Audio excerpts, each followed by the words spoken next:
Welcome back to the Unpopular Opinion, Becoming Popular. My name is Yana the Heretic, and I discuss the human design gates that are in transit every 6 days. And today we are still in gate 31. It is the gate of leadership, or the alpha, and it is considered in the I Ching to be conjoining. So leadership is under the archetype of Mott, and it is also in the collective atmosphere. So the collective is all about bringing thoughts and ideas together, and it is a unified view of what is to be civilized in this quarter. So we are still in the quarter of civilization. This will be the last 2 weeks of the quarter of civilization. July 30th will enter into the last gate of this quarter.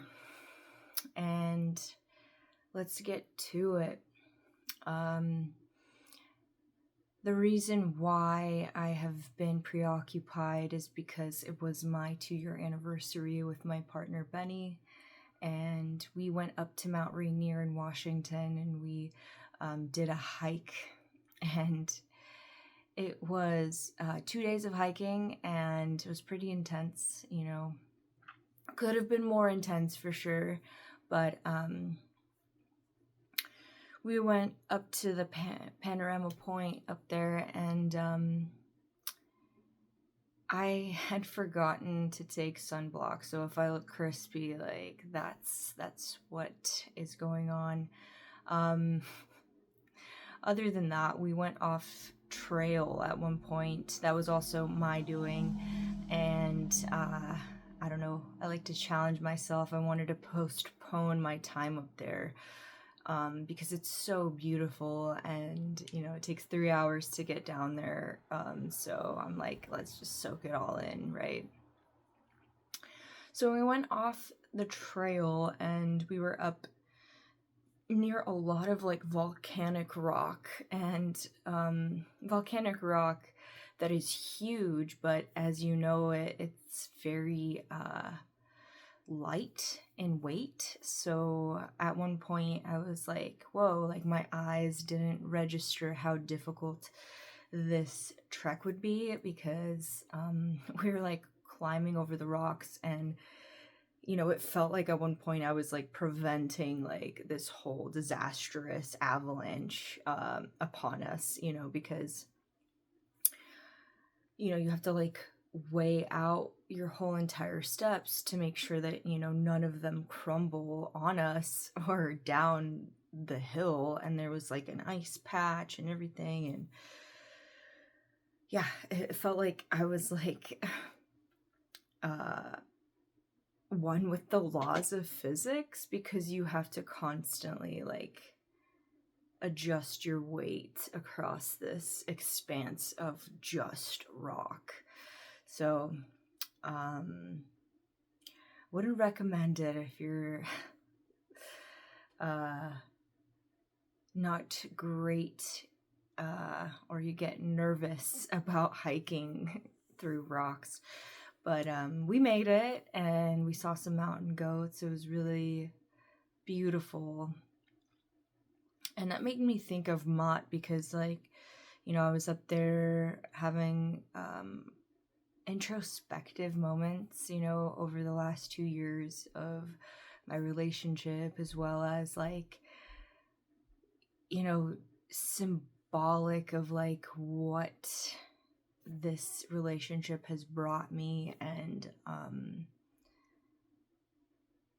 it's just been a lot of balancing over the last 2 years in general within myself, and becoming an educator. And my partner was attracted to self-knowledge, so it really has been a journey being able to adjust and balance this weight, So it was heavily symbolic for me, but not only that, I had spent the entire weekend with his sibling, and they do this event called Jolly Backacres, which is this beautiful little campsite that, you know, was passed down through generations. Grandpa Jolly, he basically built the masonry along the mountain road, you know, so like preventing anyone from falling off the cliff. And he had these like really beautiful rock outlines to the road, and you know, he had this property and passed it down to his children's children. And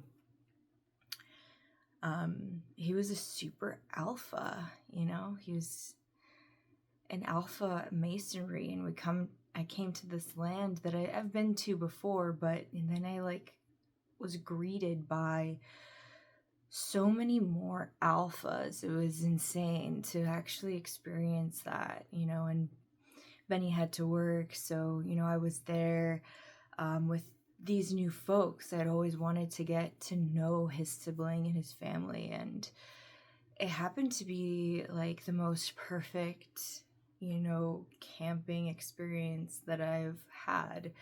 And it was very intimate because, you know, there was like less than 20 of us. And the reason why they were such alphas is because they had a very individual nature about them. They didn't need to be followed. They didn't need to follow anyone. They just had this instinctual direction, you know, when it came down to, okay, we need firewood, we need bushwhacking, we need, you know, someone to wash the dishes, and someone to take out the trash, whatever it is, you know, like everyone just went for it, you know, and they didn't need to be told. They just knew. They knew that, you know, this is my role and I'm going to help out because it's going to benefit everyone. And it wasn't messy. It was like the most organized setup that I've ever seen during camping. And not only that, like, R.I.P. Ivy, this like really beautiful family dog. She was like a alpha queen in herself because she's so fiery, and we had a sacred burial because she had actually passed not too long ago, and that was Sky's dog, and that's Benny's sibling, by the way. And I don't know, I just instantly felt this gate so purely because that's all that Gate 31 is about. It's about, you know, leading by example. It's about, you know, it's a throat gate. So it's the gate that says I lead, but it's more so about, you know, let's do this, you know, let's do this together. Like, let's figure this out together, you know, more so than telling somebody what to do, you know, or telling somebody some type of order or something. It's not like that, you know. It's more so like, I got this, you know, or let's do this together. So Gate 31 is harmonized with Gate 7. Gate 7's in the G center, so it's a identity gate.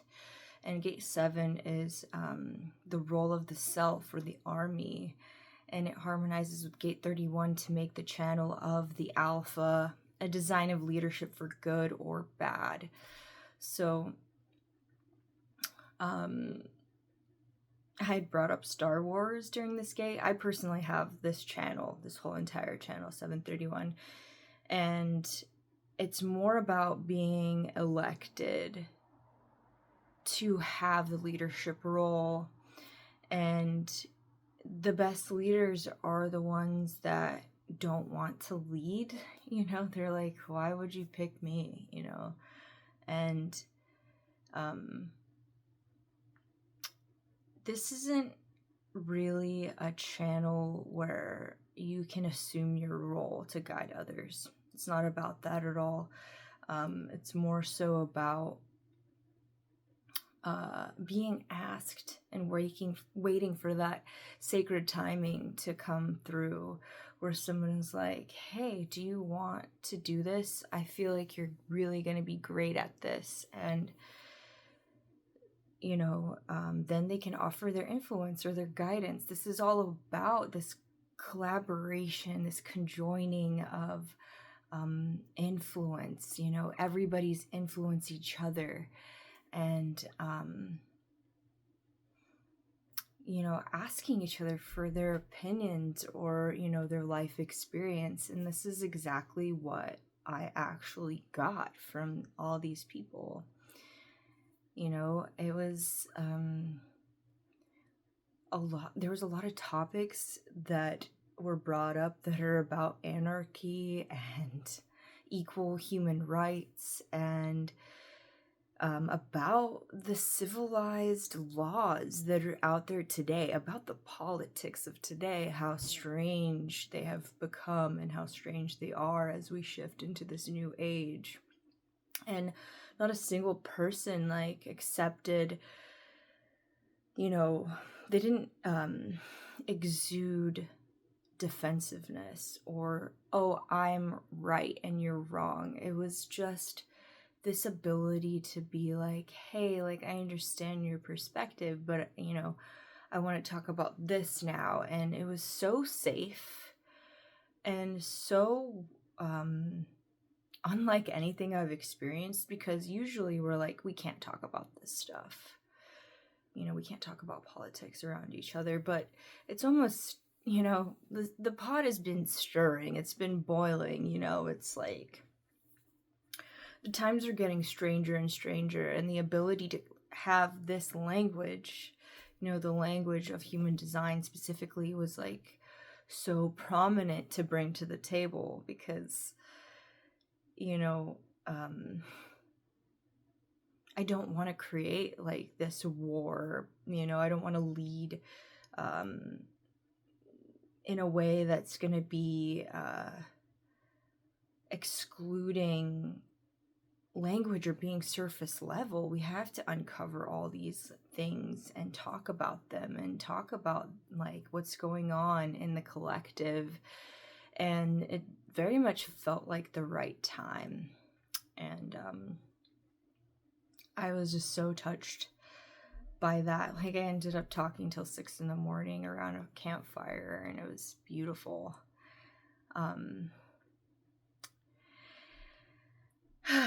The design of leadership for good or bad is this entire channel 731, and it reminds me of Star Wars. It reminds me of, the Jedi becoming Darth Vader, because something hurts in our soul. We become diabolical, we become numb, or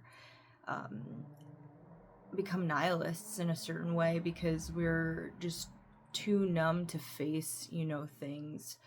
And that happens to every single one of us, and that's when we become really bad influences. So we see people with this gate potentially saying things that influence the wrong type of people to be stoked on your negative flow, and creating these really aggressive plots. And I just really, it's true, it's happened for me too. I am also emotional, so the mood affects it, everyone feels it, and therefore can be influenced not just by my voice or what I say, it's about the actual essence that I'm taking over, with my negativity. So you got to be really careful, hopefully to not sit in the bad influence for very long.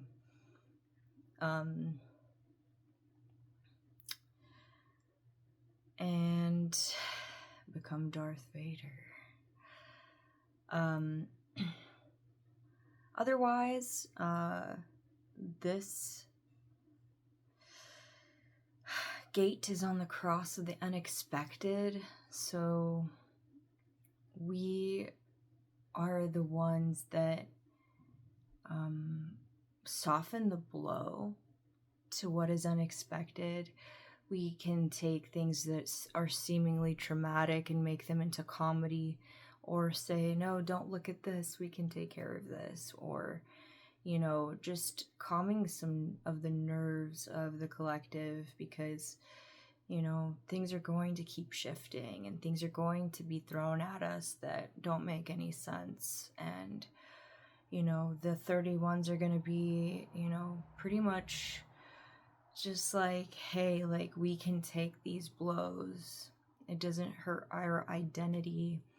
And, you know, it's going to empower me to really be stronger, hopefully, as the example, you know, as the guidance. And yeah, the 7 is all about, you know, wanting to influence super bad. You know, this is the identity that wants to be the leader and believes that they deserve to be the leader. And the 31 is the one that the 7 sees the rhythms of what needs to be done, you know, but they don't necessarily know how to communicate, you know, about what they want to be done. And that's why they don't reach like that level where they can affect the masses or become serious figureheads in society. But it depends really if you have like a motor that hooks up to your throat. It depends on what that gate is in the motor as well. But otherwise, if you don't have 31, you may never reach those masses. Whereas the 31 doesn't really know how to organize what they want to say, and how to really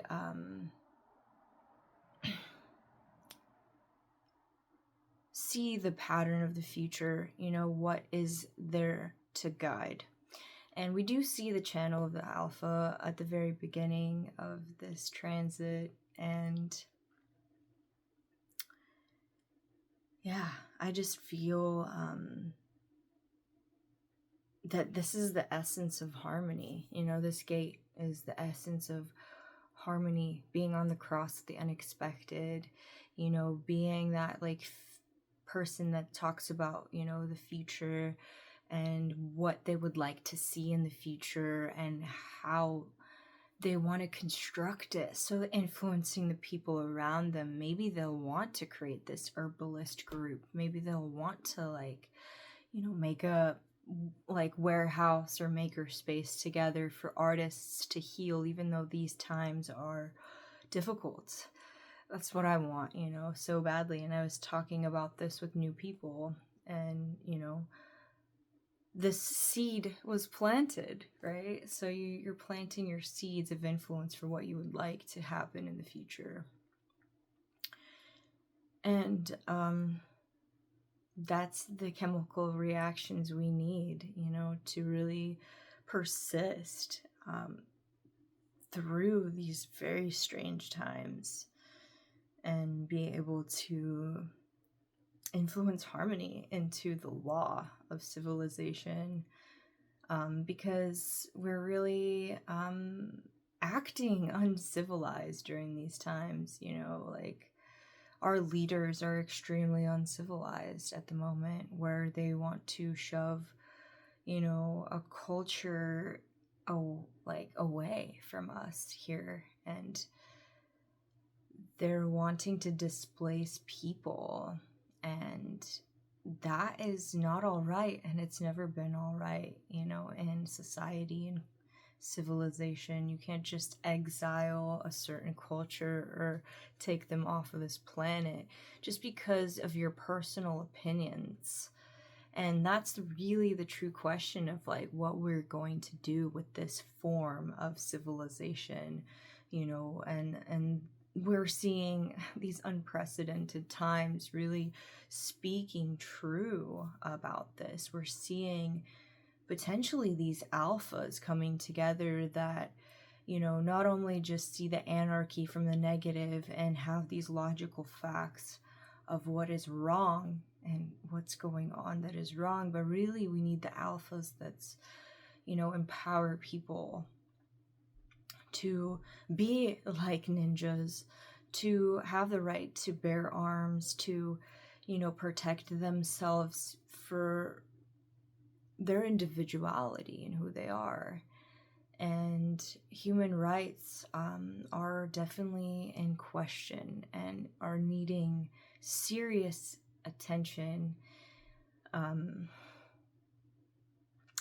that's a whole scoop to think about, regardless of all the politics and everything that, I brought up, like what kind of leadership,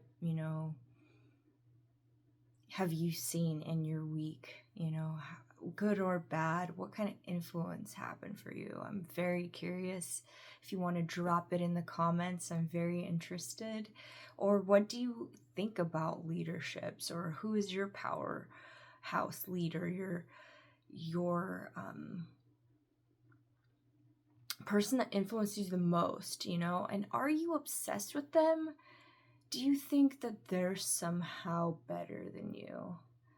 Because that's really what we need to alleviate. We need to stop being obsessed with, certain people, like to the point where we're invading their space, all these paparazzis and all these like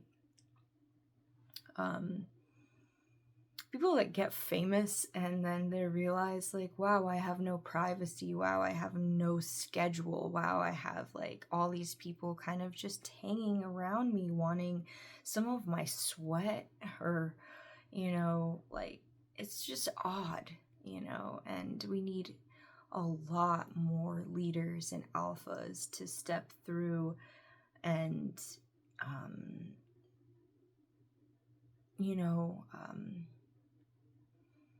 even if you don't have this gate, just think about, taking pieces from those that influence you and becoming your own version, because that's really what it's about. We're fractalizing, genres. We're, becoming a synthesis in ourselves as time goes on, and really becoming this individual in this age. So what work do you need to do on your own confidence? What do you represent? And how sovereign are you in it, really? Because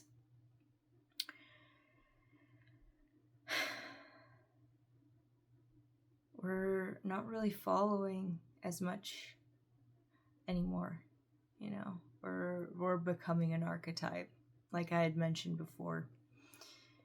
And now for the questions of the week. What ways can we influence balance in our civilization for the earth not to be too crowded and resources being guarded in many, many areas? How can we foresee a lot more equality when it comes to food and resources? What does harmony signify within society? How can your day flow harmoniously without the need for assuming you are the best or the worst? I think about like the bitch secretary that's always giving you a hard time, that's not really helping anyone, right? What makes you feel powerful? Is it being heard, having money, protesting, guiding performance art, sharing life experiences and philosophies via TED Talk, and many, many more? Were you elected to this role, or did you assume the position? If you assume the position, do you have to inspire people to work a certain way by paying them to? Now, this can be the 31 that takes the leadership role without being asked to. They reach these complex times where people are quitting left and right and leaving office or whatever.